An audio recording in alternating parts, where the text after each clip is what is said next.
everyone, my name is Evie Lupine. Welcome back to my channel, and today I have another video for you all.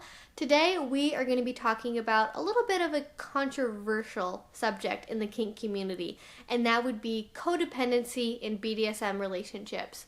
What is it? Is it good? Is it bad? Is it abusive? Is it something inherent to BDSM relationships? Is it something you can cultivate on purpose in a relationship? We are going to be getting into all of that here today in this video. Now, first of all, I want to emphasize that this is my own personal opinion. This is an opinion-based video.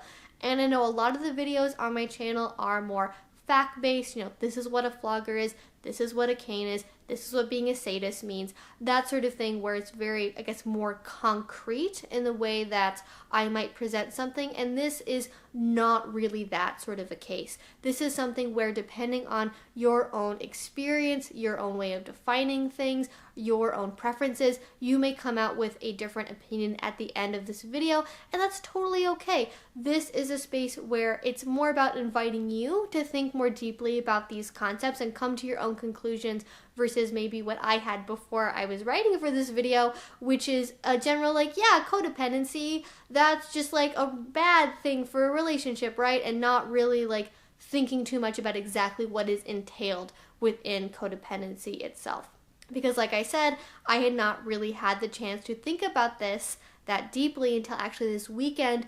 I went to a leather conference and I took a class that was about basically the separation between the BDSM world and the vanilla/default world, and how that can impact you as a person in your relationships, or like misconceptions that one group might have about the other, and how to sort of bridge those gaps. And it was very informative.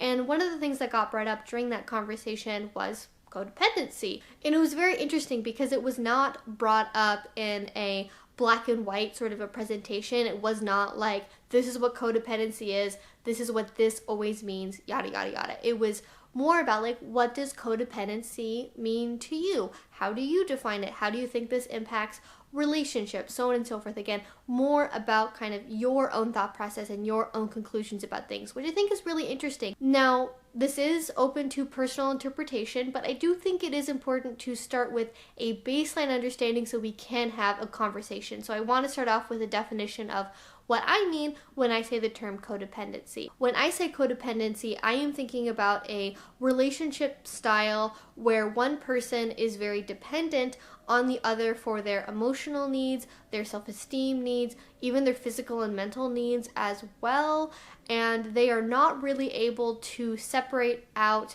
their own preferences from the preferences of their partners. They become very enmeshed, and or they very, very highly overvalue their partner's needs or preferences over their own. So they become very subservient to whatever the other partner wants, and it can be very difficult to fully function outside of that relationship should that person ever leave. They become unable to care for or understand what their own needs, wants, and preferences are because of the nature of that relationship style. And also, on the other side of that coin, the person who is the helper, the person who is the enabler in the codependent relationship actually also sort of needs that person to be needy, because that is emotionally fulfilling for them as the helper caregiver type.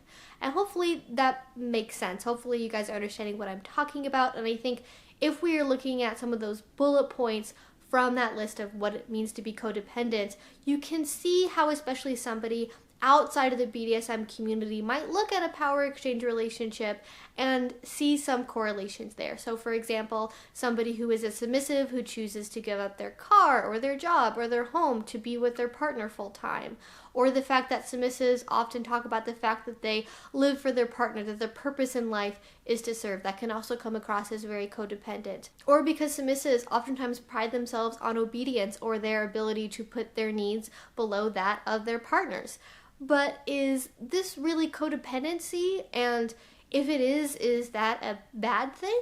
Now, I think there is an argument here to say that this is not codependency. And the thing that I've heard a lot is that in BDSM relationships, it is a conscious, fully informed choice where there is ongoing consent, and that's very important. They also have explicit boundaries and limits, and there's goals to the relationship, and a typical codependency relationship, and just By the way, quick tidbit here, this actually oftentimes pops up when talking about relationships that involve substance abuse. They don't really have that same level or any consciousness when it goes into choosing the style of the relationship.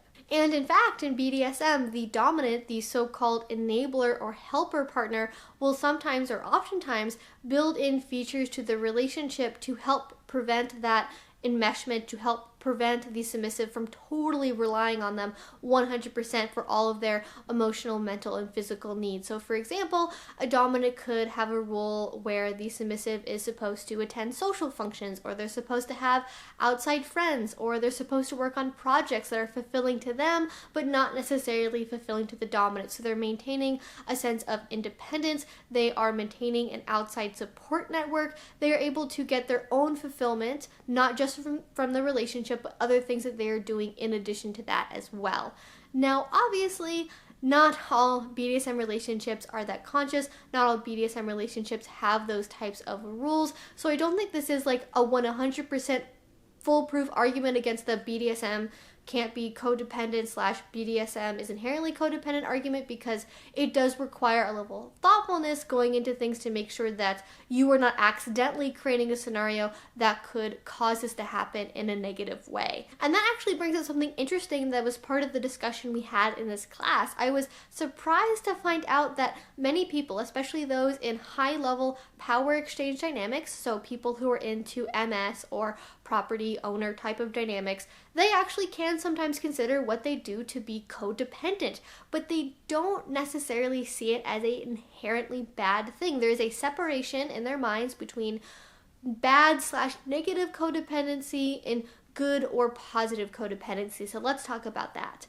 When it comes to bad or negative codependency, that is seemingly more rooted in a lack of understanding of boundaries. It's more based in manipulation. It's something where the submissive partner especially is needing the relationship in order to function. If the relationship did not exist, they would not know how to function. And this is actually something that I talked about quite a lot in my Submission is Not a Substitute for Adulthood video. So if you haven't seen that already, check that out, because it is very, very much related to this idea. And basically, when it comes to bad or negative codependency, it's all about that lack of consciousness. It is about not having an affirmative choice to enter into that relationship style, and that it just overall causes more harm to the people in that relationship than what would benefit them.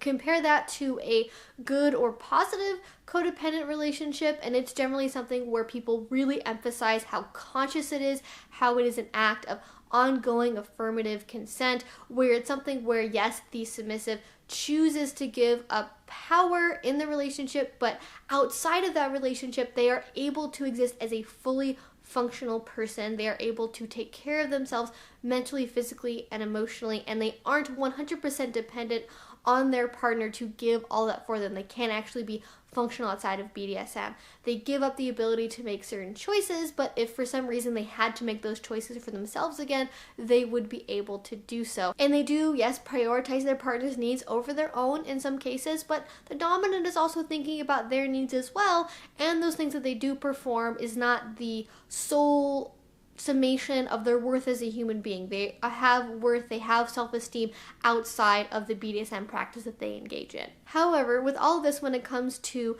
good or positive styles of codependence, that has to go along with a strong enough sense of self-worth to where they are able to still establish boundaries, and most importantly, revoke consent if anything happens in the relationship that they're not okay with. And when it comes to bad or negative codependency, oftentimes people become so enmeshed with each other, they're not even really sure where their consent ends and where it begins. And for me personally, this ability to revoke consent is the key feature of understanding this, because as you go more deeply into a relationship, as more power is ceded to the other partner, as there is more training and ritual and protocol that can result in behavior modification, there has to be a way to leave the relationship safely. That is absolutely key key. If you guys have seen my video where I've talked about abuse in BDSM, this is one of the cornerstones. You have to have a way to know that you can leave the relationship safely. And that means having a plan in place so you know how to handle, say,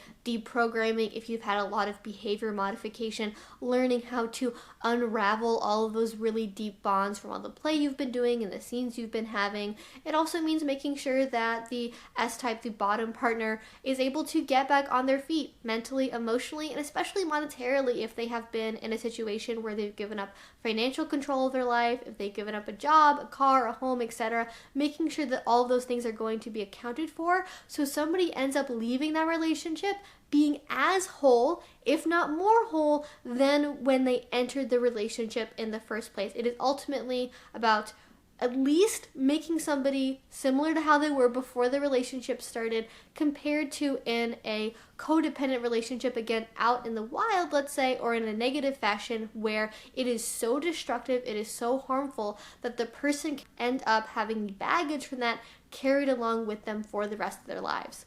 Now, BDSM doesn't always end in a great way. It's not always like super hunky-dory and it's like, yeah, we got this plan in place and we're going to follow steps 1 through 10 and we're going to make sure that you're super great and happy at the end of breaking up, because breaking up is not easy, especially in long-term power exchange relationships. It can be messy, it can be fraught with other issues, but the key thing is that you at least have the conscious ability to know that, okay, we have a plan in place, we have these protocol in place, and I can freely give up my consent and I can end this relationship whenever I need to.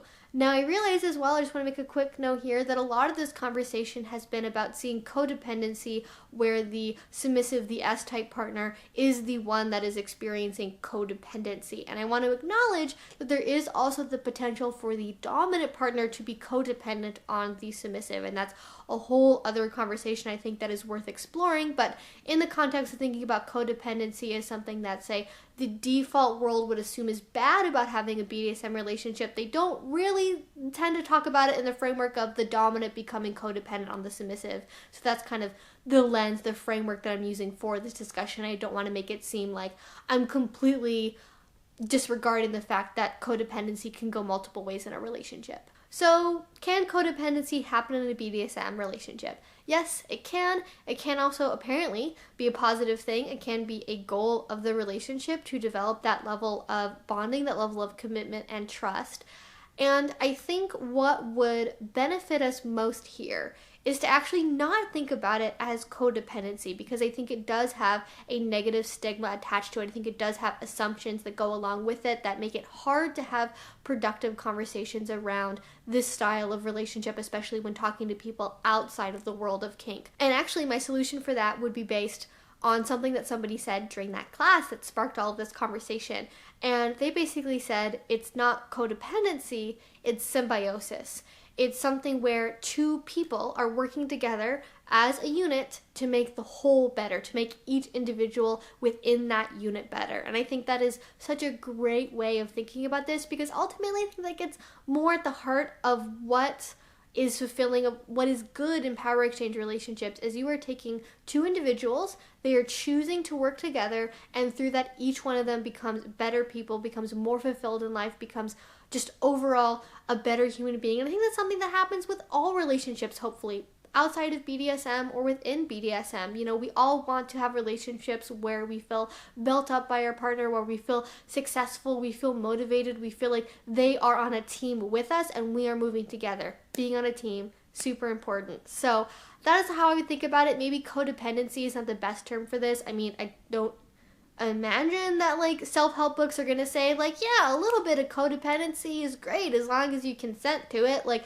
I don't think that that is gonna convince anybody that like BDSM relationships are okay. So think about it maybe instead of something like symbiosis, where you are building each other up, where you are working together as a team. And I think that really gets to the heart of this. And again, I just want to acknowledge here, BDSM isn't perfect. It can go wrong. It can be negative. It can be toxic. It can be damaging to the people involved. but that's not necessarily inherent to a power exchange dynamic. You can have healthy authority transfer that maybe superficially resembles a negative form of codependency, but it can be so much more than that. Hopefully you guys are kind of understanding what I'm getting at here in this video. Again, this is definitely more opinion based than a lot of things that I do here on this channel, so let me know what your thoughts are down below. Do you kind of understand the difference I'm getting at here? What do you think about codependency? What do you think about the term symbiosis? I would love to hear your thoughts, so again, you can put that down in the comment section below. If you like this video, if you want to see more from me, please do subscribe. I make videos twice a week about all sorts of BDSM relationship subjects, everything from one-on-one videos to these more kind of rambly thought videos, I guess, if you like those. And if you do really like those, I highly recommend you check out my Patreon. Link to that will be down in the description box below. That is what makes this channel possible. It also allows me to offer you guys extra content, bonus videos, photo shoots, a Discord chat, all of that great stuff. So if you haven't already, please do check that out. Again, link to it is down below. If you already support me over there, thank you so, so much. It means the absolute world to me. And until I see you guys next time, I hope you have a great rest of your day and a great rest of your week. Bye-bye.